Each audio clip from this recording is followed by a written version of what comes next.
अभंग गायले गेले तर ते हृदयातून गायले पाहिजे. दगडावर करून तुकोबा रडत असतील, मला दगडावर नेऊन बसवलं. हृदयात बसवा प्रत्येकाच्या. आणि म्हणून आम्हाला युक्तीच कळली नाही. हे माझं वाक्य आहे. तुकाराम महाराज म्हणतात, युक्ती का कळली नाही? जो युक्ती निर्माण करतो ना, युक्तीचा जो मालक आहे, युक्तीचा जो मालक आहे, कोण आहे या युक्तीचा मालक? युक्ती म्हणजे कळलं काय? विगत. त्याला काहीच करू नका, इकडे लक्ष, त्याला खेळून दे. तो जेवढा बोलडेल ना तेवढा मला आनंद वाटेल. तुम्ही फक्त इकडे लक्ष द्या. कळलं की नाही? युक्तीची खोली काय? मला एक सांगा, गुलाबाचं झाड हिरवं असते का लाल? आणि त्याचं फुल कसं असतं? ही युक्ती. आम्हाला तो युक्तीचा दात आहे.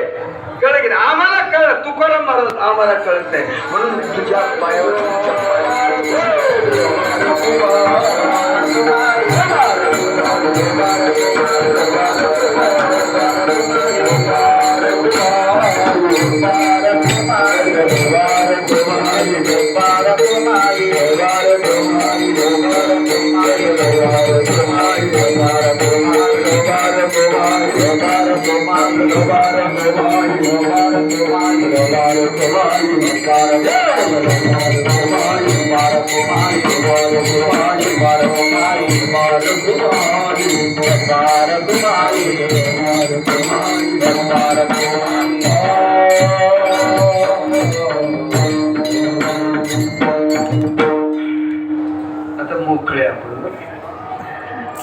मॅनेजर साहेबांनी तिथून बसून नुसती भोईवर केली की मोकळे झालो. आता जोपर्यंत त्या पांडुरंग परमात्म्याचं भजन होणार नाही ना कीर्तनामध्ये, तोपर्यंत कीर्तनकार बांधलेला असतो. आणि एकदा त्याचं भजन झालं की मग आपल्याला कधी गुरुजी बंद करायचे. म्हणून हे माझ्या गुरुची शिकवण आहे. जास्त लांबून त्याचं भजन जर लांबवला आणि तुझी भजी व्हायची.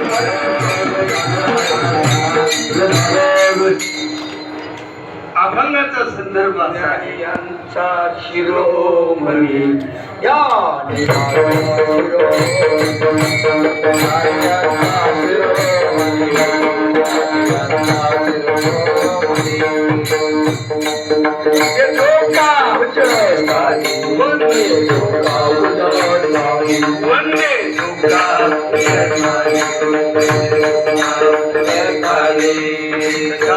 चिंतामणी चिंतामणी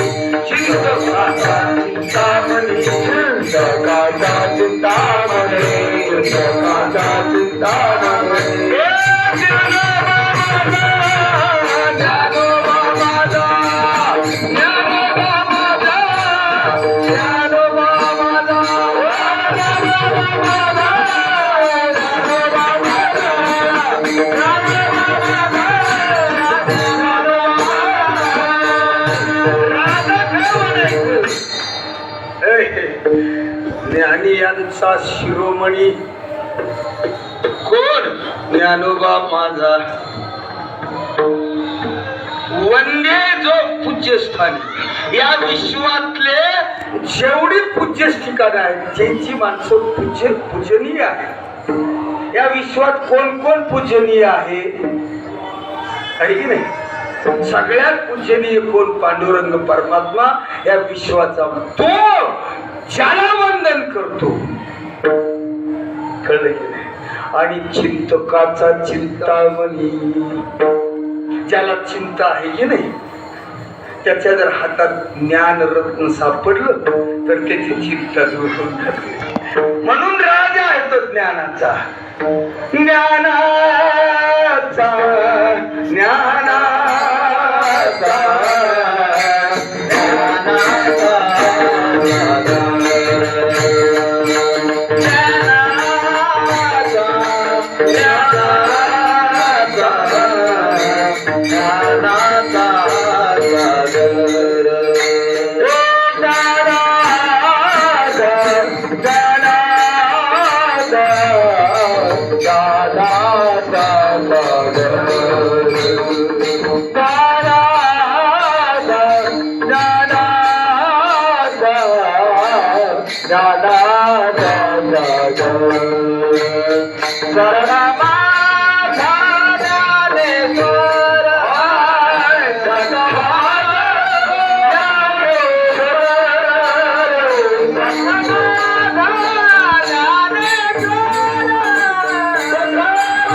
नाथांचे कळलं का? स्वतःची स्तुती स्वतः करणार नाथ महाराज माऊलीचा पुढचा अवतार आहे, लक्षात घ्या. दुसरं प्रमाण नामदेवाची दासी जनाबाईचं प्रमाण आहे. असे सगळे जण सागर ज्ञानाचा सागर येतो आणि आम्ही डबकी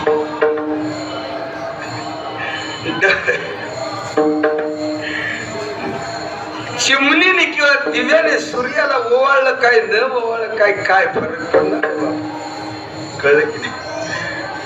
म्हणून तुकाराम महाराज म्हणतात ज्ञानी याच्या घरी चोजविता देव. तुकोबानी चाचपळ घ्या, जगात केवढी ज्ञानी तुम्ही कोण? मी अमुक वाच्यास्पती बृहस्पती अमुक अमुक अमुक पदवी ज्ञानी, या क्षेत्रातला ज्ञानी त्या क्षेत्रातला ज्ञानी. गाथा कोळून प्याला काय माझी मला ओळख करून दिली. महाराज हे समोरून महाराज इथं आळगीतच समोरून महाराज येतात ना, त्यांनी गाथा कोळून प्याला सांगते. व शिल्लक राहिलं काय? त्याने जर कोळून प्याला असेल तर गात्याचा सध्याला असेल तर गाता कोळून प्यायची वस्तू आहे. आणि मग त्याच्या नुसतं पाठांतर करून उपयोग नाही.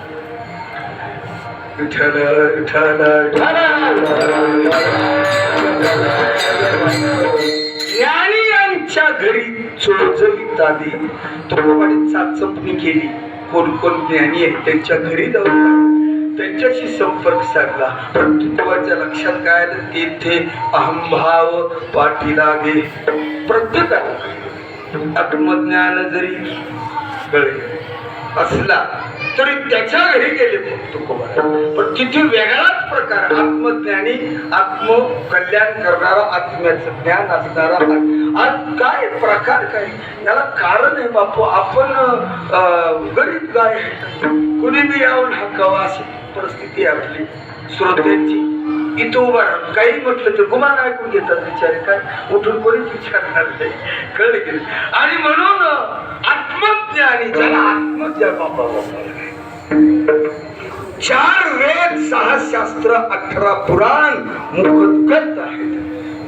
हे जमिनीला लोंबतायत जटा खाली.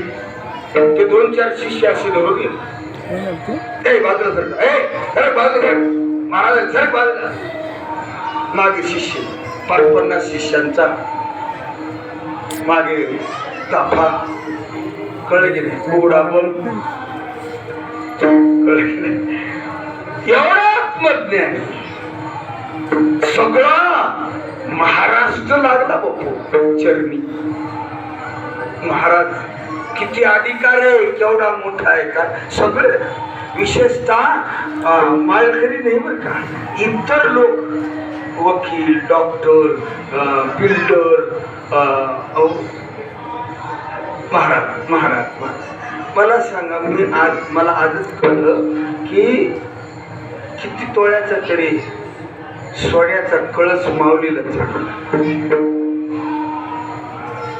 अरे उघडा राहिला तो महात्मा. काय समाधान मिळणार आहे तुम्हाला? त्याने सांगितले, अरे ज्याच्या दारात सुवर्णाचा पिंपळ आहे त्याला ते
उत्तर महाराजांनी विचारण्यात प्रमाणात दिलेलं आहे. त्याला महाराव का म्हणायचं? अर्जाच्या दारात सोन्याचं पिंपळ अंगी आहे शेवळ रेडा बोले करील ते काय नव्हे काय करणार नाही ते एवढं त्यांच्याकडे सामर्थ्य आहे म्हणून त्यांना महाराव. आणि त्याला तुम्ही सोन्याचं मुकुट सोन्याचं काय काय आहेत कुठं सूत्र जुळत कोणाला मारुतीच्या मंदिरात जाऊन म्हणावं मारुतीला मला मुलगा होऊ दे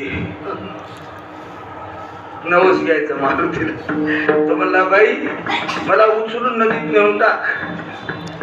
अगं माझंच लग्न झालं नाही आणि तुला कुठं मागावर काय करावं कळत नाही ऐक रे.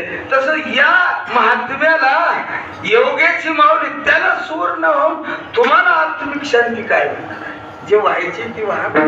त्याच्या दारात सुवर्णाचं पिंपळ आहे एवढा तो महान आहे. आणि म्हणून जे आज ज्ञानी समजतात काय थाटात फिरता बाप्पा रस्त्याने आणि त्या रस्त्यावर चालण्याची लायकी नाही आमची त्याच्या समोर.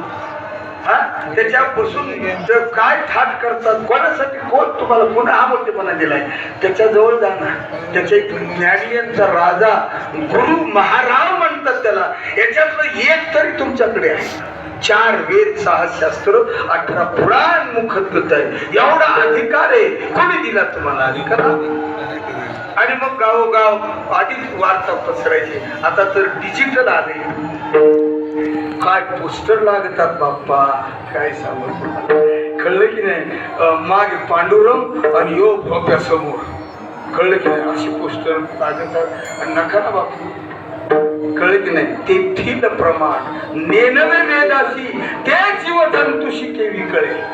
जंतू नाही पण जीव आहे आपण त्याचं मोठे पण कळणार नाही. आणि म्हणून मग इतका गवगवाट झाला तुम्हाला सांगतो.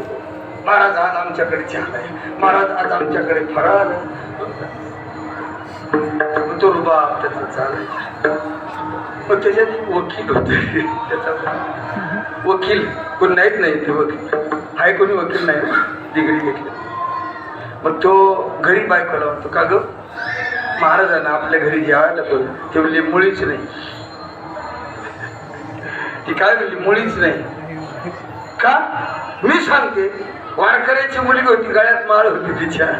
ते म्हणले नाही जमणार. कळलं का महाराष्ट्रभर सगळीकडे आता वकील आहे तो.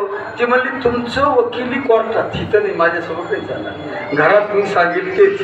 कोणाला बोलवायचं? मांडव्याचे लक्ष्मण महाराज त्यांना बोलवा जेवायला. मी पाहतोय तसं बाप्पा मी ना आता याच वर्षी थोडी सवलत दिली आहे त्यांना. काय पाहिजे रे त्यांना बोलवा. कळले की नाही त्याला बोलून काय. अगं पण बघ तरी माझा ऐक तरी एकदा महाराजांचा अधिकार. ठीक आहे आता पती आज्ञा कालच प्रमाण सांगितलं प्रवचनामुळे पतीची मता अनुसरून ऐकलं तिने. ठीक आहे बोला. मग याला खूप आनंद झाला. महाराज माझ्या घरी उद्या जेवायला आहे ना. मग ती काय रस्त्यावरून फुलं आता नवीन प्रकार निघाले. महाराज जेव्हा येतो ना तेव्हा फुलं अशी आणि त्याच्यावरून चालत तर घाम वास घ्यायला त्याच्या पायाला आणि त्या फुलावरून चालतो. आणि या जगाचा मालक फुलावरून चालला नाही का फुलं टाकायची सीमेपासून हस्तिनापूरच्या सीमेपासून फुलाचं अंतरण केलं होतं आणि देवाला उतरवलं होता. तो देव म्हणला मी ह्या फुलावरून चालणार नाही. जगाचा मालक जो फुलं फुलवतो तो म्हणतो मी या फुलावरून चालणार नाही. आणि तुम्ही कोण आहे फुलावरून चालणार आहे? लोकांना काय, लोकांना त्यांचा मोठेपणा आहे, तो त्यांच्या अंतःकरणाचा मोठेपणा. पण मला कळलं पाहिजे ना माझी पात्रता काय आहे की नाही. आणि मग तो केला, वकिलाने आणला अर्ज. तो आलं चालत वा पुढे लोक आहेत, कुणी फुलं उधळते, कुणी दूध आणि आणखी काही दुधाने पाय धुता. महाराजांची कीर्तन येण्याच्या अगोदर ठीक आहे भिवंडी शहापूर या भागामध्ये दुधाने पाय धुता, ताटात पाय ठेवून दुधात ठेवायचे. धन्य बाप्पा म्हटलं तुमचे. आणलं बसवलं, मग काय सगळं आरस जेवायला बसले. सगळे राख रंग काय राख केली माझ्या तोंडात, रांगोळी बिवळी बसली. आणि जेवायला बसलेला असताना तो जो बसला होता तो मागे जटा होती केसाची, आता वासली होत्या का नकली होत्या काय माहित नाही. पण आता बघा अशी एवढा पुचडा. आता तुम्हाला सांगू का, नकली केसाला उंबराचं चिक लावलं ना त्या जटा तयार होतात त्याच्या, आणि ते बांधायचे. एवढे ऋषी होऊन गेले, महर्षी राजर्षी होऊन गेले, त्यांना एवढ्या जटा नव्हत्या. पण आजच्या बावळटांना पार हातभर लावीचा उचडा असतो वरती. बसलं मग जेवण बसले, आठवण केलं आणि तेवढ्यात वकील बाजूला द्या हाड हाड हाड वकील काय प्रकार आहे. कोणता मंत्री बाळूमामा, कोणता मंत्री हाड हाड. ते म्हणलं महाराज इथं कुत्र नाही, आपल्या घरात कुठलं. अरे वत्सा इथे कुत्र नाही, पांडुरंगाच्या राऊळामध्ये कुत्र शिरले, त्याच्या राऊळात कुत्र शिरले, ते मी हाकाललं.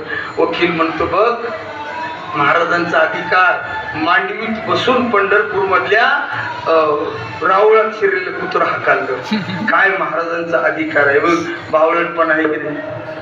हा देव नाही दिसला, मंदिरातला कुत्र दिसले. ही म्हणते मग हिने विचार केला ठीक आहे उद्या तुमच्या महाराजांना माझ्यातर्फे आमंत्रण आहे. पटला तुमच्या महाराजांचा. दुसऱ्या दिवशी मग काय तिने थाट केला जेवणाचा. मसाले भात, मसाले वांगे, भजी, कोशिंबीरची भजी. पंक्ती बसल्या, अस्त्र टाकलेलं होतं, जेवायला बसले. बस सगळ्यांच्या ताटामध्ये मसाला भात, भरलेली वांगी, मिरचीचे कोथिंबीरचे वडे, भजी. अगदी बघितल्यावर तोंडावर पाणी सुटलं. लक्ष्मण महाराज ताटात फक्त भात, मसाला भात. वकिलाकडे बघतो, त्याच्याही ताटात आहे. इकडे बघतो, कोण विसरली का काय माझ्या ताटात भजी ठेवायला. बघतो तो वकिलाकडे पाहिले, काय तो मला का ग महाराजांना भजी दिली नाही. ती म्हणजे त्या भज्यामध्ये खांदा आहे, लसूण आहे, मसाला आहे आणि चातुर्मास चालू आहे. तुमच्या महाराजांना चालतो का?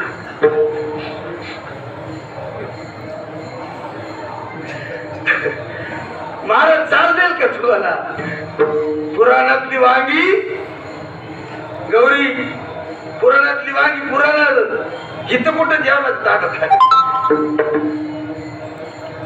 वकिलाला सांगितलं थांबा हो तुम्ही थोडं 2 मिनिटं थांबा ना. महाराज तुम्हाला भजी आवडतात? तो मला आता काय पंक्तीत बसले, पंक्तीत प्रपंच नको ना, वाढ ना भजी खाय, आवड खाय, मग खा ना.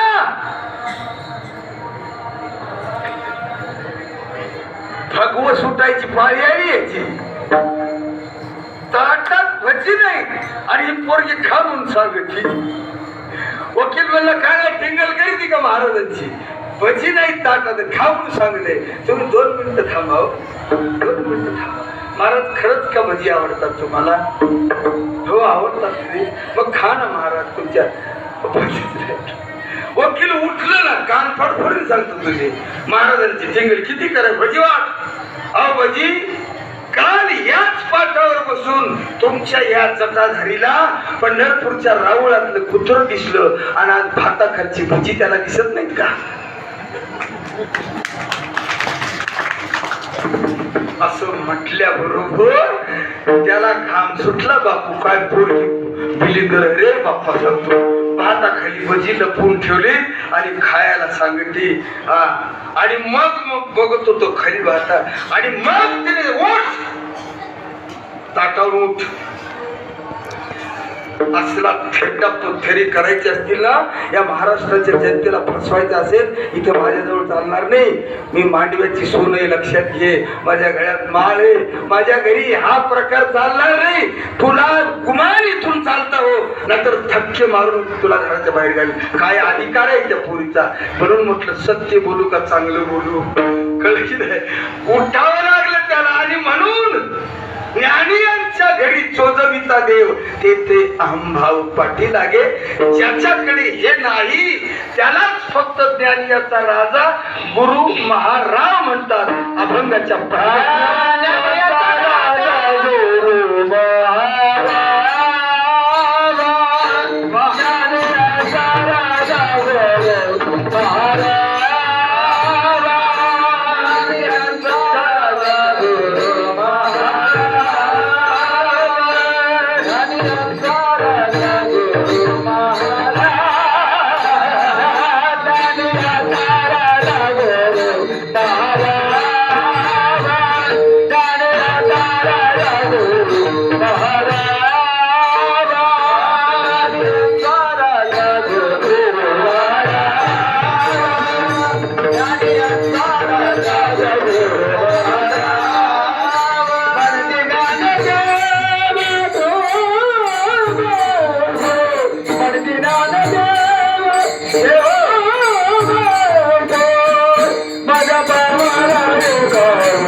भगवंतानी स्वतः सांगितले आत्मनिष्ठ चोखडी संत माझी रूपडी.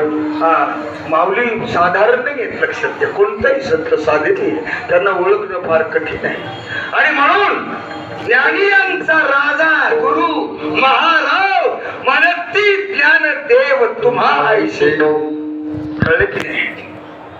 उगी कोणालाही काही बोलून उपयोगाचे नाही. ज्याला जो जसा आहे की नाही. राम आणि रावण कसे त्या दोघांचं युद्ध कसं झालं, कसे लढले ते आमच्यासारखे.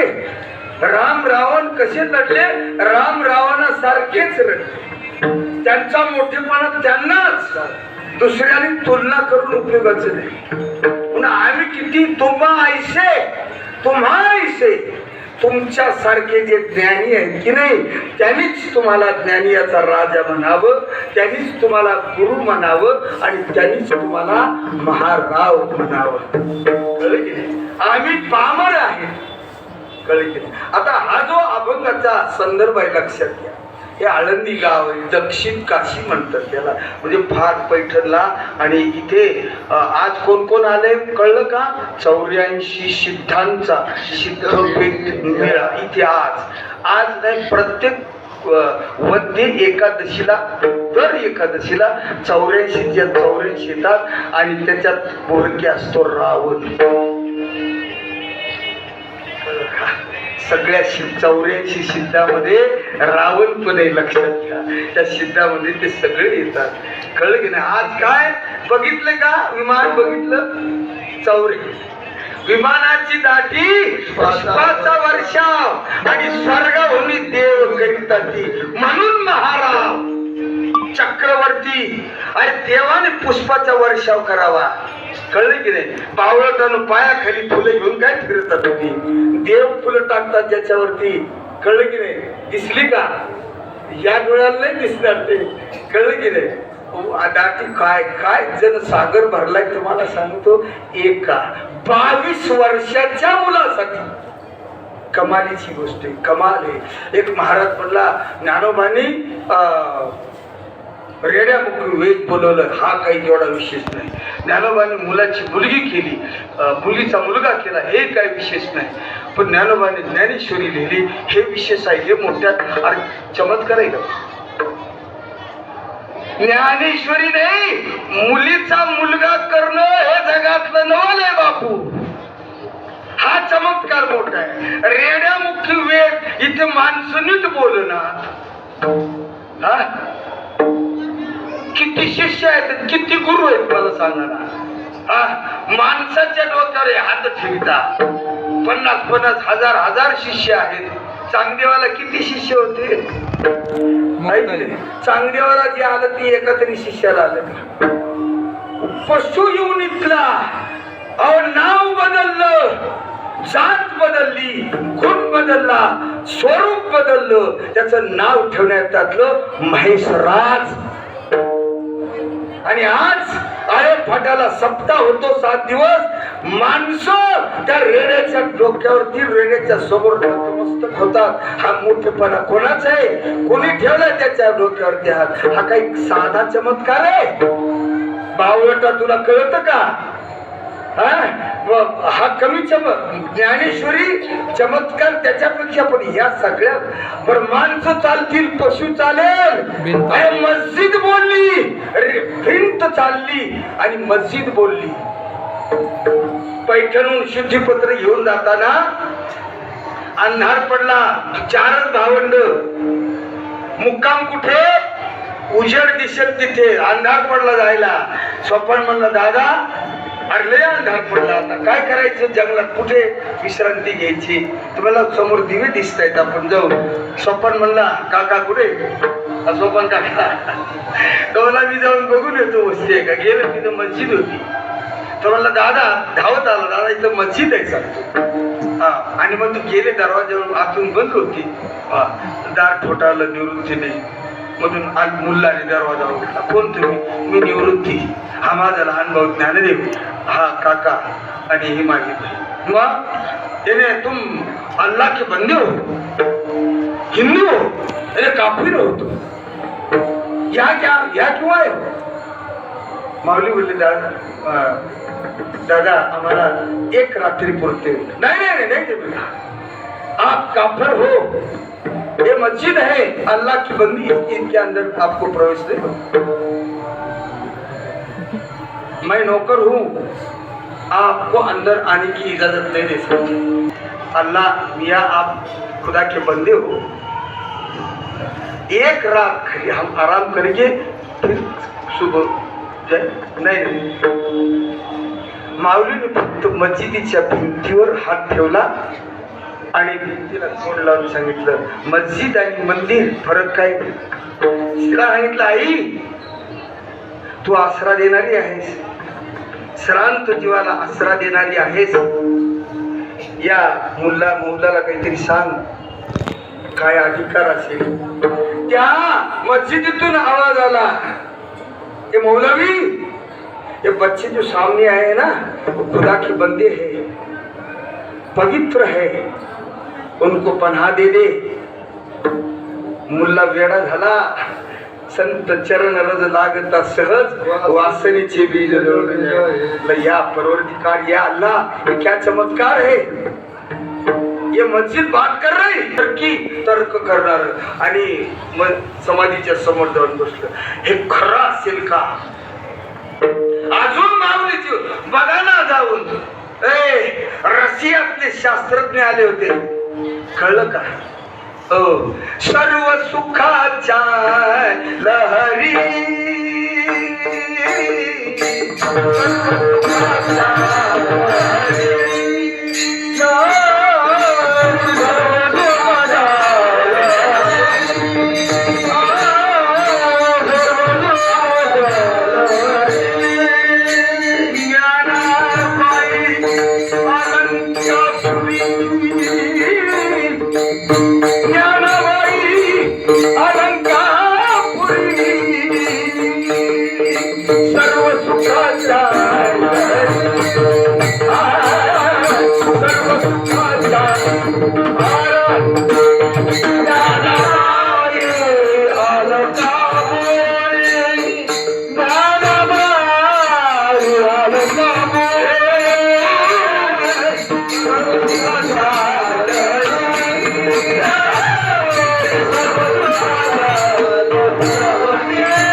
काटा उभा राहिला. हे चरण आहे लहरी, सर्व सुखाच्या लहरी अंगावर काटा उभा राहिला.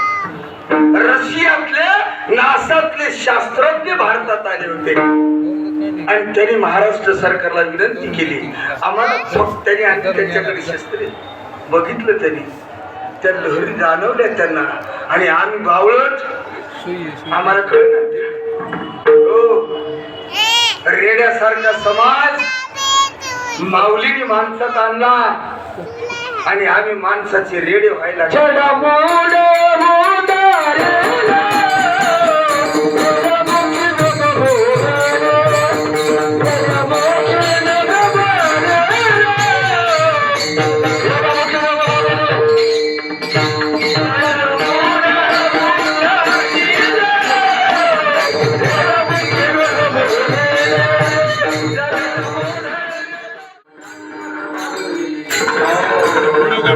बोल जे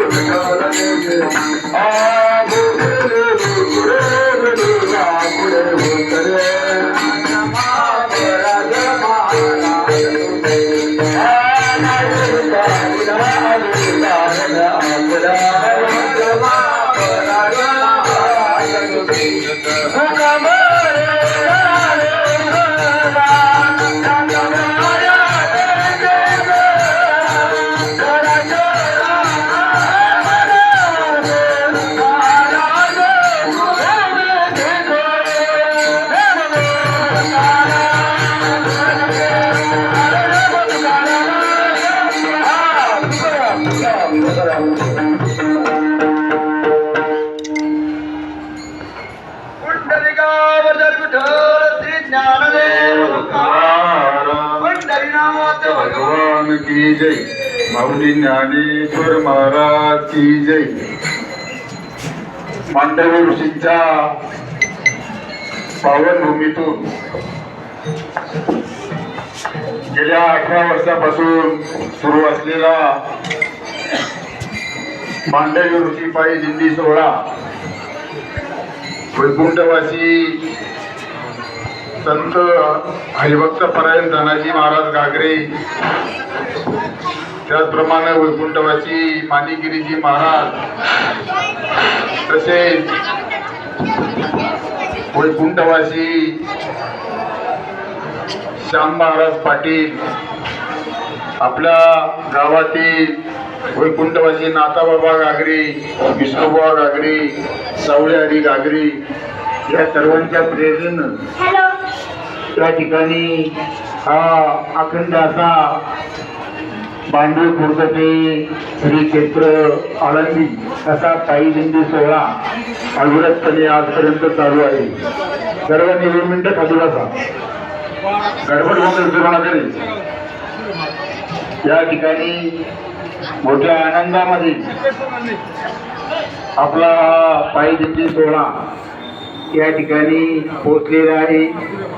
आज एकादशीचा दिवस, अतिशय पुण्याचा असा दिवस. आज आपल्या दिंडी सोहळ्याला 8 दिवस झालेले आहेत.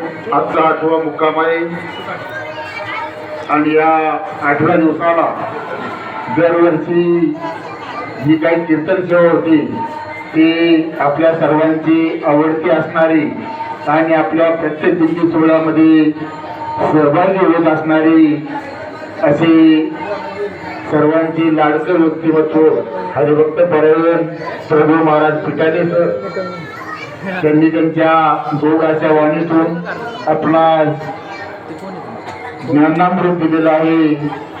संत महात्म्यांचं, ज्ञानेश्वरांचं महात्म्य या ठिकाणी त्यांनी आपल्या सर्वांना कथन केलेलं आहे. त्यांचं दिंडी सोहळ्याच्या वतीनं खूप खूप अभिनंदन. त्याचप्रमाणे या ठिकाणी आजच्या दिवसाला, एकादशीच्या दिवसाला जी काही फराळाची व्यवस्था या ठिकाणी दरवर्षी म्हणजे 18 वर्षापासून होत असते, या ठिकाणी ते आपल्या गावातील भाविक भक्त वैकुंठवासी पांडुरंग तुळशीराम आवटी त्यांच्या स्मरणार्थ त्यांचे चिरंजीव बाळासाहेब किसनराव, शंकरराव हे सर्वजण मोठ्या आनंदी वातावरणामध्ये या ठिकाणी महाप्रसादाचं आयोजन करतात, फराळाचं आयोजन करतात. त्यांच्या मातोश्री सुद्धा आज या ठिकाणी एवढं वय असून सुद्धा आपल्या या दिंडी सोहळ्यामध्ये सहभागी झालेले आहेत. आपल्या भाविकांचं स्वागत करण्यासाठी त्या सुद्धा आलेल्या आहेत. त्यांचा सर्व आवटी परिवार या ठिकाणी आपल्या स्वागतासाठी उपस्थित आहे. त्यांचं सर्वांचं आपल्या दिंडी सोहळ्याच्या वतीनं खूप खूप अभिनंदन. त्याप्रमाणे या ठिकाणी आपल्या दिंडी सोहळ्यामध्ये बरेचसे पाहुणे मंडळी आणि मान्यवर या ठिकाणी उपस्थित आहेत. त्यामध्ये हरिभक्त परायण साहेबराव महाराज पाचारणे, बाळासाहेब महाराज कडलक, संदीप महाराज पवार, बाळासाहेब कांबळे जवळे कडलक, नाना भाऊ रोडे, भाऊ पटेल भोर, सोपान काका डेंबरे, पिठाले ताई या सुद्धा या ठिकाणी उपस्थित आहेत. आपल्या गावचे गणपतराव गागरे वायरमन, आयर गुरुजी, सुदामराव जाधव, पांडुरंग आयर, भीमाशंकर आवटी, बाळू नाना, बाळू पांडुरंग गागरे हे सर्व भजनी मंडळ, त्याचप्रमाणे रखमा हळदे या ठिकाणी आणि आपण सर्वजण या ठिकाणी या वारीमध्ये सहभागी होऊन सर्वांनी अतिशय योग्य अशा पद्धतीनं वाटचालीचा प्रवास आपला हा पार पाडलेला आहे. आपल्या सर्वांचं या ठिकाणी खूप खूप अभिनंदन. आपल्याला या दिंडी सोहळ्यामध्ये लाभलेलं मृदुंगमणी म्हणजे अतिशय छोट्या वयाचा मुलगा ज्ञानेश्वर महाराज माळी अतिशय उत्कृष्ट अशा पद्धतीचं एक नंबरचं काम त्यांनी आपल्या दिंडी सोहळ्यामध्ये मृदुंग मणी म्हणून केलेलं आहे. त्याचे अभिनंदन. विनेकरी म्हणून श्यामकांत गागरे, लक्ष्मण महाराज, कळस आणि तुळस या ठिकाणी मंदाताई गागरे, परिगा आडोळे, सिंधुताई आवटी यांचंही अभिनंदन. तसं आपल्या दिंडी सोहळ्यासाठी टेम्पोचं जे सौजन्य असतं ते आपल्या गावचे भावी भक्त अर्जुन पाराजी गागरे, भाऊसाहेब सकाराम गागरे त्यांचंही अभिनंदन. रथासाठी जो काही ट्रॅक्टर आपल्याला मिळतो ते आपल्या गावचे भावी भक्त हरिभक्त परायण कृष्णा भिकाजी जाधव त्यांचंही अभिनंदन. रथाचे पुजारी जे आहेत ते गबाजी जाधव, अतिशय चोख अशी व्यवस्था आपल्या दिंडी सोहळ्यामध्ये त्यांनी पार पाडली, त्यांचे अभिनंदन. तसंच साऊंड सिस्टीम जी आहे ती बबनराव जाधव यांनी पाहिलेली आहे. कुठल्याही या ठिकाणी दिरंगाई त्यांनी केली नाही. अतिशय चांगला आवाज आणि चांगली सेवा ही बबनराव करून घडलेली आहे. या ठिकाणी बबनरावचं सुद्धा खूप खूप अभिनंदन. त्याचप्रमाणे या ठिकाणी आपण दिंडी सोहळ्यासाठी काही किराणा आणत असतो बरोबर. ते जे काही व्यवस्थापन आहे ते पंढरीनाथ आडोळे, तुकाराम खेमनर, बाळू नाना हळदे जे काही लागेल ती सगळी व्यवस्था त्यांनी पार पाडलेली आहे. आणि आचार्य म्हणून नारायण जाधव यांनी अतिशय उत्कृष्ट अशी सेवा आपल्या या दिंडी सोहळ्यामध्ये दिलेली आहे. त्यांचंही खूप अभिनंदन. या ठिकाणी आजचा 8वा दिवस आणि या ठिकाणी 8व्या दिवसापर्यंत आपल्या दिंडी सोहळ्यामध्ये जे काही सहभागी झाले ते हरिभक्त परायण प्रभू महाराज पिठाले, बाबासाहेब महाराज माळी, गौरीसाहेब हार्दे सुद्धा झालेले आहेत. या ठिकाणी सर्वांचं अभिनंदन. आणि दिंडी आपली 8 तारखेला निघालेली होती आणि आज 15 तारखेपर्यंत आपला अतिशय चांगल्या पद्धतीनं प्रवास हा पार पडलेला आहे. आणि दिंडीचं व्यवस्थापन सुद्धा या ठिकाणी चांगल्या पद्धतीनं पार पडलेलं आहे.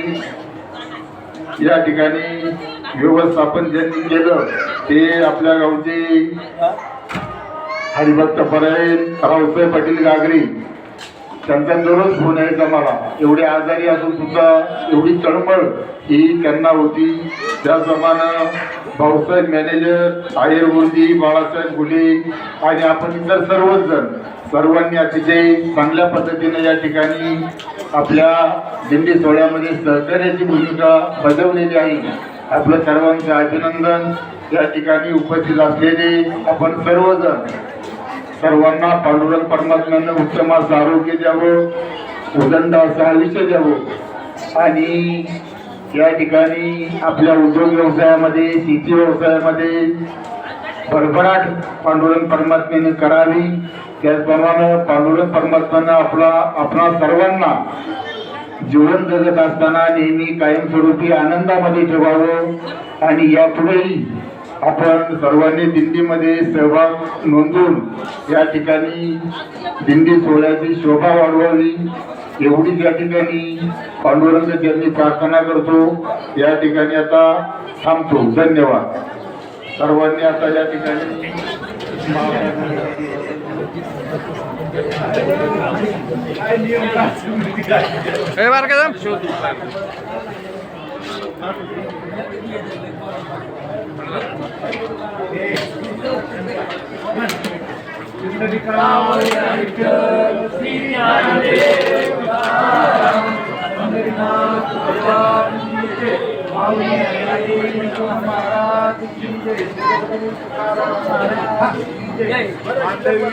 महाराज जय.